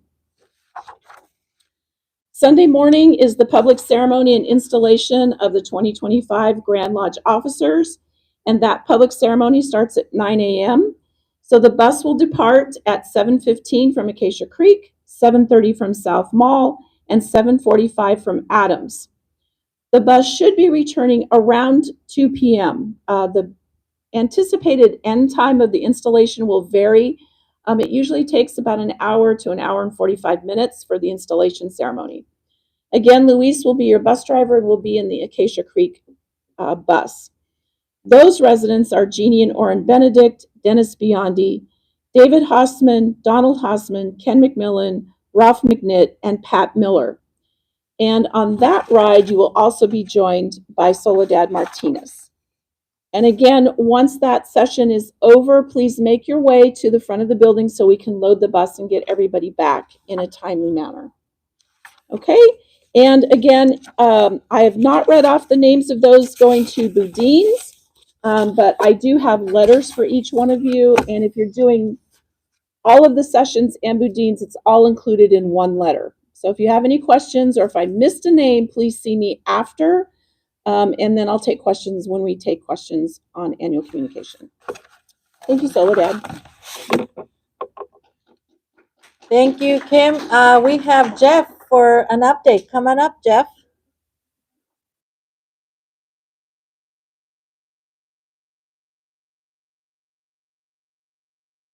Good afternoon, everyone. My name is Jeff Carlick. I'm the Assistant Facilities Director.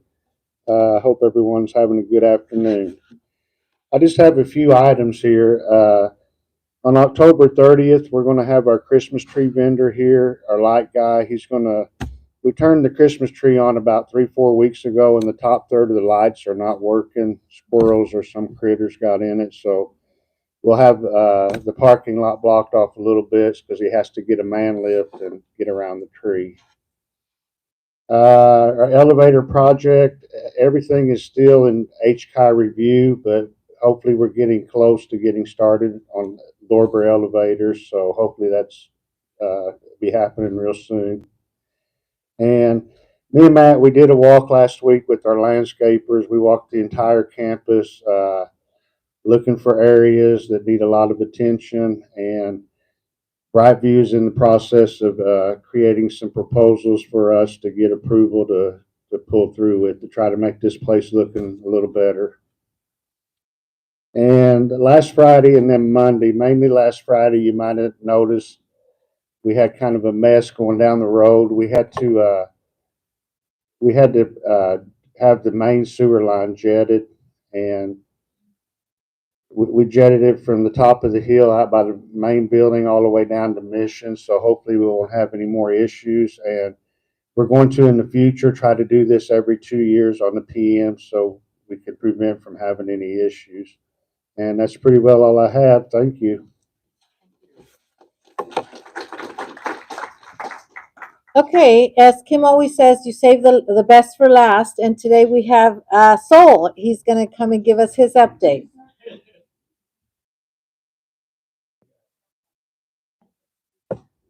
Can't go any higher. Well, now I'm happy to be last. Thank you, Soledad. Afternoon, everybody. I'm Saul Silverman. I'm the Director of Masonic Assistance and Outreach with Masonic Outreach Services, and I'll give a few updates on what MOS has been up to.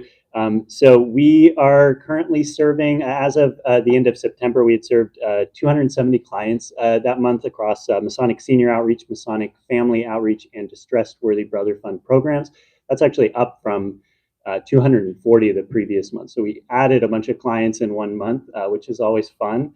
We actually do have a staffing update as well. So we added a new staff member. His name is Roberto Atala, and Roberto just started a couple weeks ago. He's the new manager of Masonic Outreach Services for Southern California. So he's overseeing the care management team in Southern California. So really excited to have Roberto join us. He's a licensed clinical social worker. He's got several years of medical social work experience. And he's going to be up here next week visiting the campus and getting toured around, so you may see him and say hi if you do. For Lodge Outreach, we gave a presentation at East San Diego Lodge, number 335 on October 9th. And then we're in the midst of doing several Lodge Outreach meetings. These are the meetings where we train Lodge Outreach training coordinators or volunteer Lodge members or their families to do outreach in their local lodges. So we, since the last town hall, we held the Division 6 and 7 meeting on September 28th. That was at Torrance University Lodge. We were at Division 5's meeting at King David's Lodge in San Luis Obispo. That was on October 5th. And then just this last week, we held a meeting for Division 8 at Redlands Lodge number 300. We then have several of our NorCal meetings coming up in the next month. So we have Divisions 1 and 2 are meeting on October 30th. That's via Zoom. We have a meeting for Division 3, which is this local division at Island City number 215 in Alameda. That's on November 9th. And then our last meeting of this round for Lodge Outreach will be for Division 4, will be at Mount Oso. I got it. I always mix it up, Oso or Oso. At Mount Oso, number 460 in Tracy on November 16th. And then as with, Soledad and everybody else will be at annual communication. We'll have a table there. So we'd love, of course, for you to stop by and say hi if you come to annual communication. Yep, that's all I have. Thank you, everyone. Okay, just one quick item, and then we're open for questions, please. Tomorrow we are going to be here to celebrate Joseph tomorrow at 10 o'clock. If you please don't forget to be here in the auditorium. I think very important for us to be here to bid him farewell. And now, questions.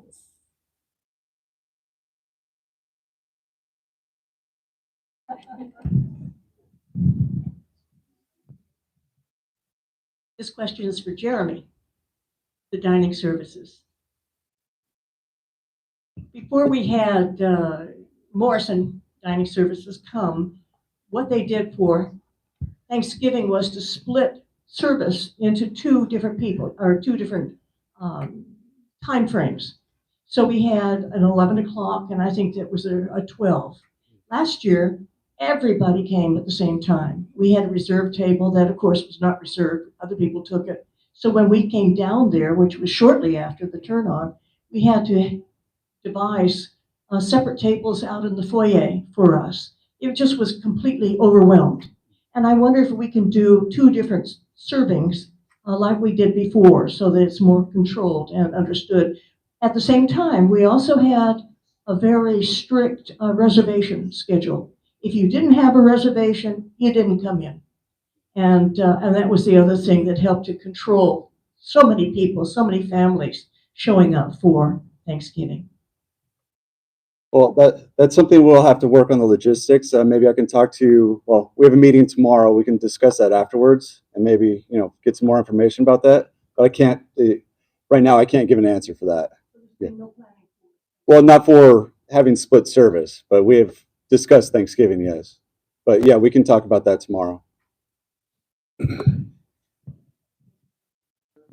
Hi, this is a question for the clinic. What's going to happen to Annalicia?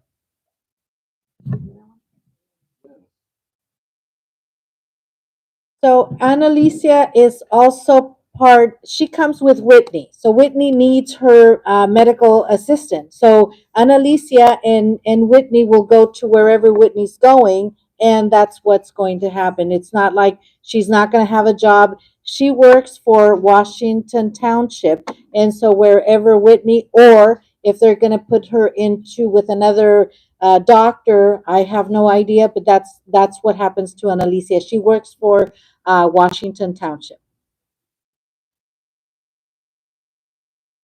Who's next?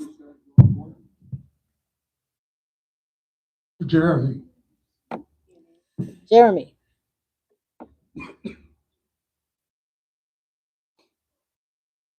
Is that I've been here that long, a year and a half. For the completion of the new area, we went in, we had bread, butter with butter. It was not frozen. All the butter, or every meal has been frozen, almost every meal. Well, per the health department, we're supposed to keep it refrigerated. We don't keep it in the freezer, and we pull it out, at mealtime. Couldn't it be pulled out a couple hours earlier by the cooking staff that are cooking? We can work on that, but it can't be out longer than 2 hours, and then we have to dispose of it. So, that's what the health department says. Okay. We have two mics up, so we're gonna go back and forth. Okay, Dolores. Dolores. With the people, with the changes in the clinic, it sounds like possibly we're going to have a driver problem with driving people back and forth to wherever Whitney is. And I'm wondering if that has been discussed so we don't get these long waits.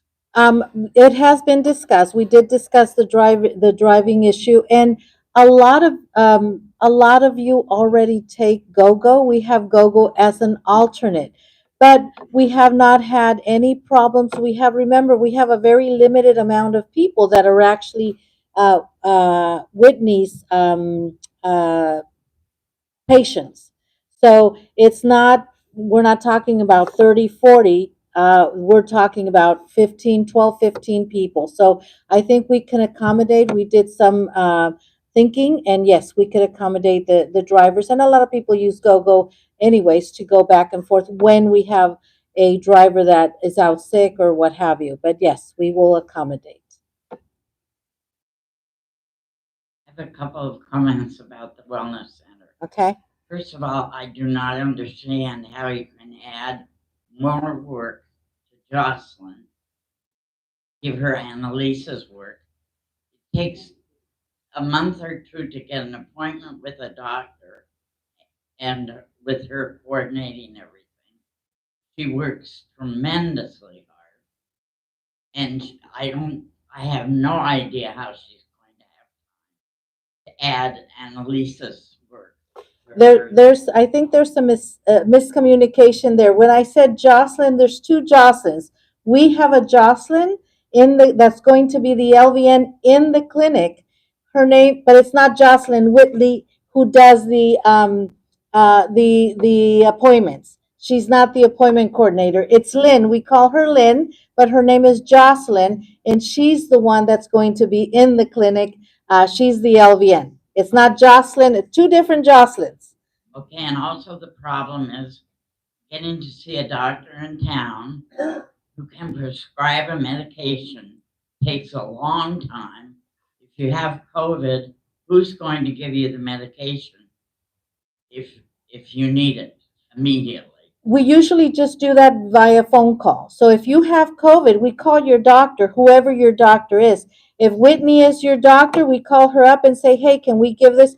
They do the prescription and they fax it over to Yvonne, and that's how it. Do they do that 24/7? Yes, yes. So if you have COVID and we don't have just the pharmacy here. If the pharmacy is closed and if it's urgent, we have an outside pharmacy that then comes in and brings the goods, the medication. And is there any way that you've been working on trying to get people to utilize the clinic more so that it does become sustainable? We had last year. We did a whole a set of meetings with Whitney and Joseph. We were here, 2 meetings that we did here, and we actually went out to Acacia Creek to see if we can get more residents to come in, and that didn't happen. So we really did try to make sure that we had more residents coming in to seeing the clinic, and again, we're down to Whitney having for 12 to 15 people at the most. Per day. Total, not per day. Total that Whitney takes care of. Why not have Whitney and her team go out and explain to people what the wellness clinic can do?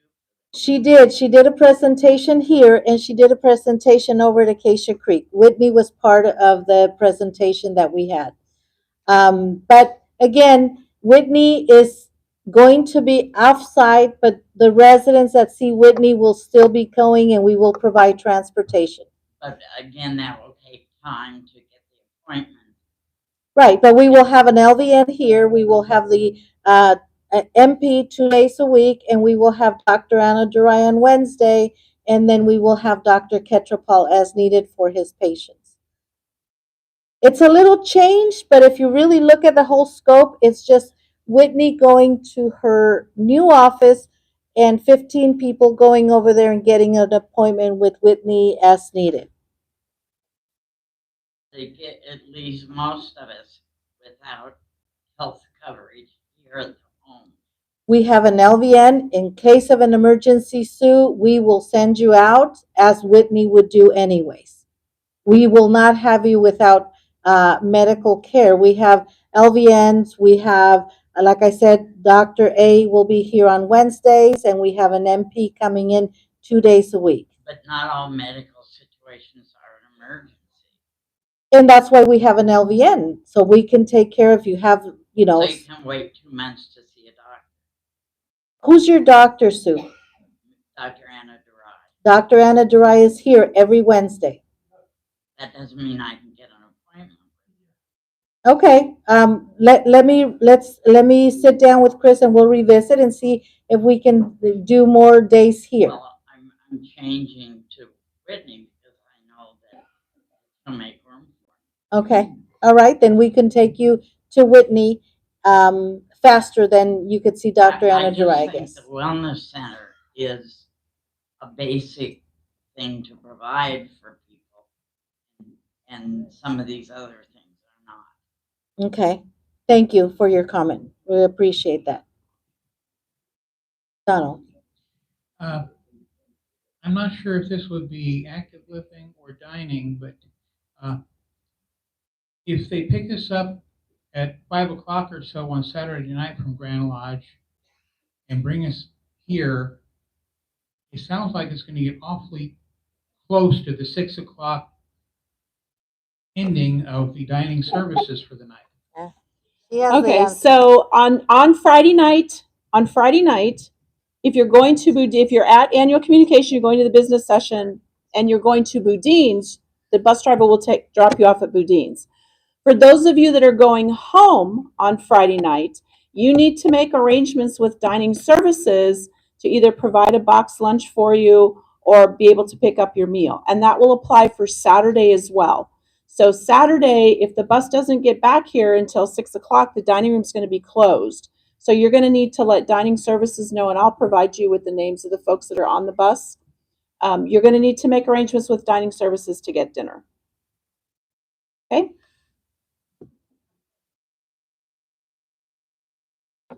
Who is next? Yes, I have a catheter, and for a while, home health was changing my catheter for me, but the home health agency was out of Valley, and they didn't like Medicare didn't want to pay that amount of money to have the catheter changed. So Whitney says, "Well, I'll do it." So after I got through with home health, and Whitney began to change my catheter. If she's not going to be around in here, how am I going to get that changed when I need to have it changed? And there are other people here that she changed also. I mean, I'm going to miss her a lot. So, I mean, if you have a little problem, you have a little infection or something like that, you can write a prescription right there and take care of it. And with her gone and no one to take that space, it's just, you know, that's good, I think. So you can still have catheter changes done here. You can still sorry, I always think I'm talking into it and I guess I'm not. So we can still arrange for you to have catheter changes done here, either through home health or through one of our nurses. We have done that before. Just need to work with Gladys. I think I talked to Gladys in RCFE. Gladys, yeah. Yeah. Okay. She's right back there. Maria can also help you, yes. To get that help, we can make sure that the arrangements are made. I heard a question kind of just sitting up here. Someone asked who's going to be drawing the blood. We do have arrangements with an outside lab called Trident Care. They're already coming to Lorber Tuesdays and Thursdays to do blood draws. They will be coming over to the clinic to do the blood draws here.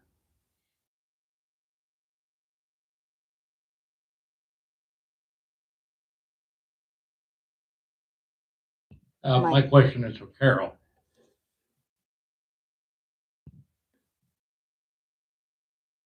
With regards to the trust accounts downstairs, the bank accounts that we have, we've read in the handbook that it's $2,000 per resident. My wife and I have a joint trust account downstairs, or at least our statement is joint. But does that mean that do I have to have two separate accounts? I can't sign on her account and she can't sign on my account, and therefore we can still have $4,000 downstairs? Or do we just keep our joint account and we can keep $4,000 in that account? I think it makes sense that we have the joint account for $4,000. So it's per resident. Thank you very much.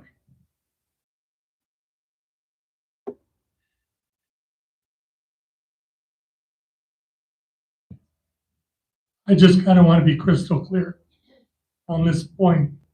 I think from what you've heard from a few of us is that we're very dependent upon Whitney. In the last 4 weeks, I've had to have 2 antibiotics and a medicine for my autoimmune. For me to see Hannah Durai, it takes 2 months to get an appointment because she's so packed and booked out. To see other doctors, it takes 2 to 6 months for me to get to a Stanford doctor. She treated me immediately, did not have to go to the hospital. I didn't end up having to trip and fall and end up in the hospital. The decision you made, and I'll live with it. I'll take go-go. It's hard because I have to use my walker because I can't get a transport from them easily for my wheelchair. And usually that's booked up so that if I want to see her that day or the next, I'm going to have to use my walker. So it's going to be an inconvenience and a little bit of a risk because I'm not great on my feet. But just know the decision you've made is economic and not for the best of the residents. It's economic.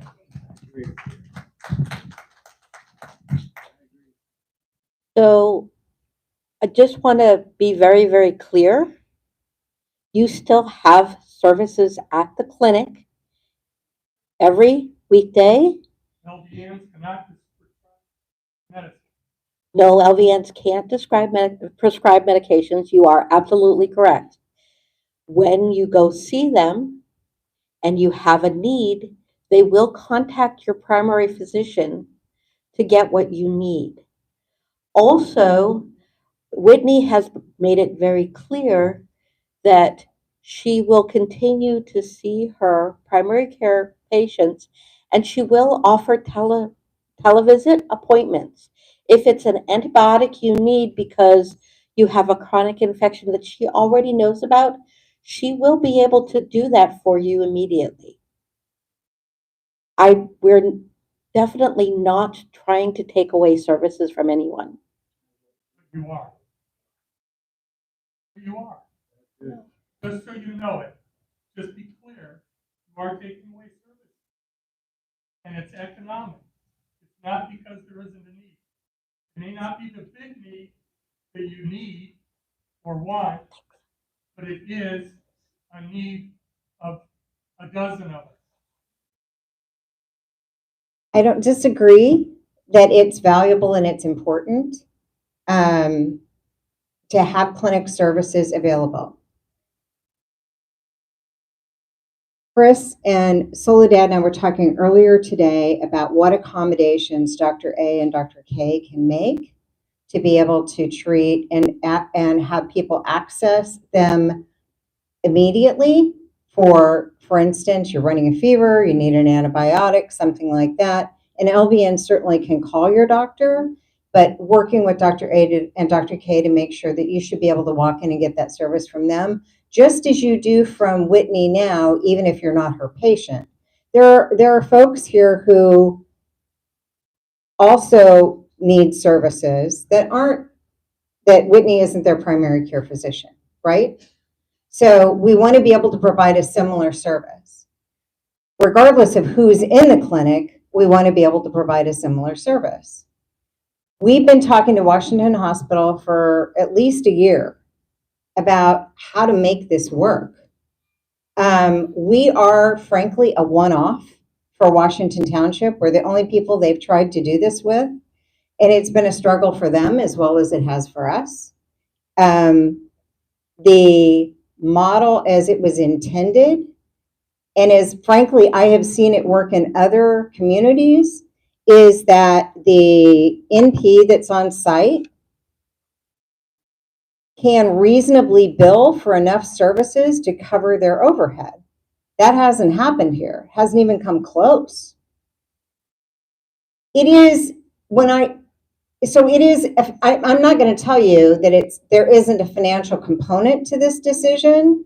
If we can get similar services, won't be Whitney, I get that.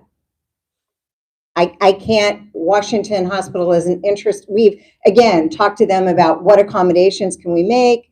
We're happy to provide space for her if she wants to be here. They weren't particularly interested in doing that. They didn't think that that made any sense for them. So we're trying to work with them. There is a financial component to it, Bill, but that isn't the end game either. What we need to do is come up with the best possible solution that makes sense for all of you, as well as for the entire organization financially as well. It's a model that frankly didn't seem to work on day one, and we've worked hard. Joseph's worked hard over the last year to try to make it work, and it hasn't. So it's not, this has been a conversation and a process that we've been working on for at least 12 months. So this wasn't, I can tell you it wasn't taken lightly. Yes, sir. It's been 3 years ago when Joseph, when I was on the resident council, Joseph and I had the first conversation about 3 years ago about the issue. Part of the issue was compounded by one of the staff who helped alienate the populace to the wellness center.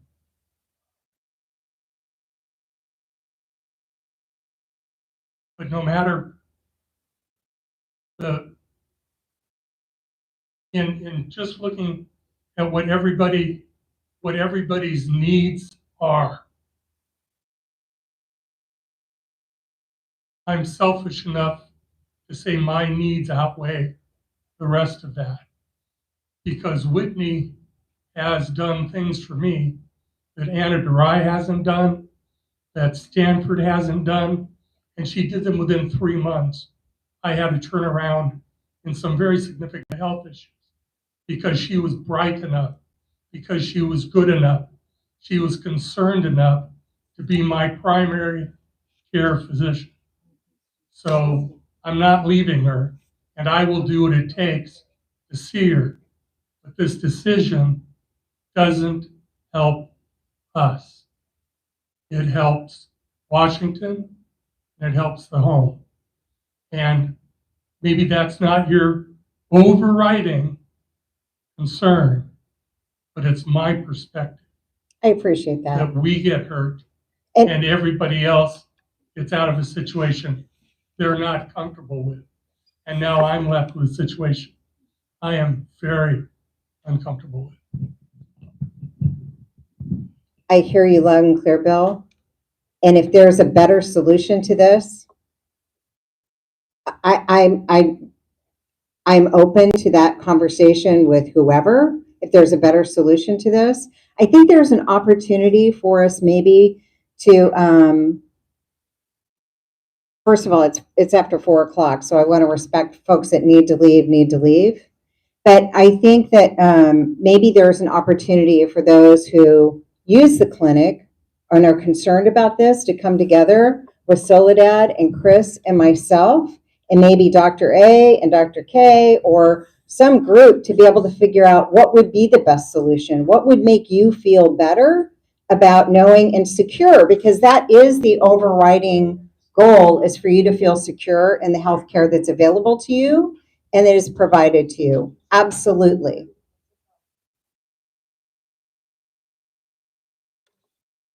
I think it's after 4. Let's try one more question. And then maybe we can put together a separate meeting about the clinic for those who are interested in coming together so that we can have a candid conversation about that. Okay? Fair? Thank you. I don't know, whoever's got the microphone, it's all you, Warren. Thank you. My question is for housekeeping. Jeff, I believe that would be you. The question is, has to do with the yard sale that we had. Housekeeping came in and dropped off everything that they had in storage for us, which we appreciate. They did a great job. We had asked, because the space needed to be used soon after we closed up the yard sale, we had asked housekeeping to clear out everything and have everything gone that night, because that's what the council was asked to have done. We asked housekeeping to do that. The next day, I don't think very much had been removed at all. That was a week ago, and still out here in, I don't know, the area by the bar, there's still stuff left over from the housekeeping. People need to get into that bar area for different uses and purposes. When can we get all of this out there removed? Well, I'll have it removed tomorrow. We'll find another place for it. One of the reasons we couldn't empty this the night of is my people get off at 2:30, 3 o'clock, and the sale didn't get over with till when, 2:30 or something. So that Fridays we still had stuff in here. So in the future, I have requested this. It didn't happen this time, but when we have a sale in here, we need this reserved the day before, the day of, and the day after, so we can empty the auditorium appropriately. And this bed out here, the reason it's there, we actually had a prospect who wanted to buy it, but we haven't heard from her. But so I'll find out from Rio tomorrow if she's going to buy it, if she's not, or whether she's going to buy it or not. We can move it somewhere in the tunnel out of the way. I do that. Thank you very much. No problem. All right, thank you, everyone. More to come. We will set up a meeting with those of you who are going to be part of it about the clinic. Thank you so much, and we'll see you next month, November 20th, for Town Hall.